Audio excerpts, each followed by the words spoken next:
Hello, welcome back for Unit 8 of our Modern World course here at Waldorf University. And as we wrap up our time together, we got two pretty simple challenges to get us through the end of the course. As we look at this, you got a discussion board this week, you got a Unit 8 essay. If you're missing some other stuff, make sure to knock it out by the end of course date on Tuesday. And that way we can hopefully move towards the end effectively and finish out the course in the best way possible. Over on the discussion board, you're going to take some of the stuff in the reading. And one of the things I like about this is you're going to be looking at some of these visual sources in Chapter 20 of the textbook, and then you're going to be evaluating them and connecting them to today, which I think is a vital historical skill. So the actual question says, consider the visual sources in Chapter 20 of the Strayer textbook. What messages are sent in these images about war and peace?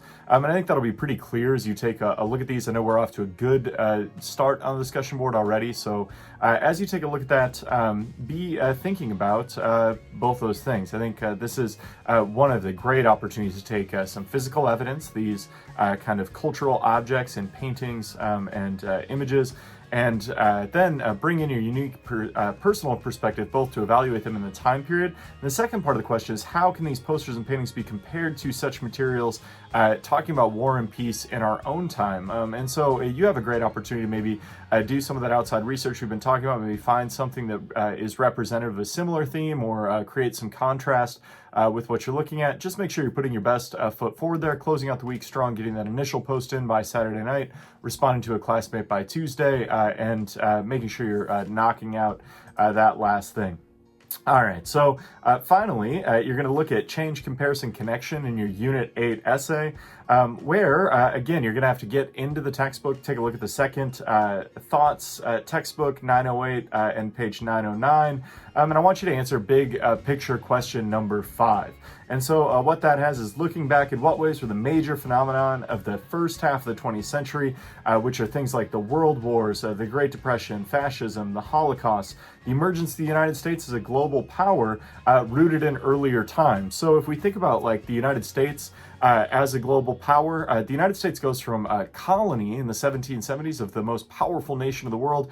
Obviously, we overthrow the British rule here in the United States, establish a country, and then start moving towards the position as the preeminent nation in the world, whether that's economically, militarily, however you may like to see that.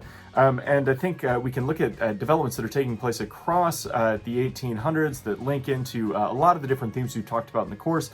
Give us an opportunity to look at how these past events shape future developments, whether that's looking at entangling alliances with World War I, whether it's looking at things like the Treaty of Versailles, or other economic conditions like how the Industrial Revolution shapes the onset of the Great Depression. I know here in Iowa, where Waldorf's located, the Great Depression starts early in the 1920s, as soon as commodity markets for agriculture collapse following the conclusion of World War I.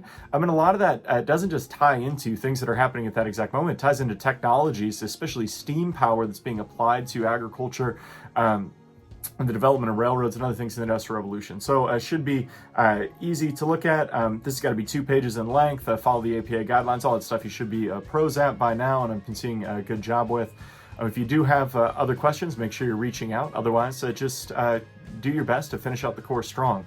I appreciate the hard work you've put in so far. I look forward to the great things you're going to do this week. Good luck.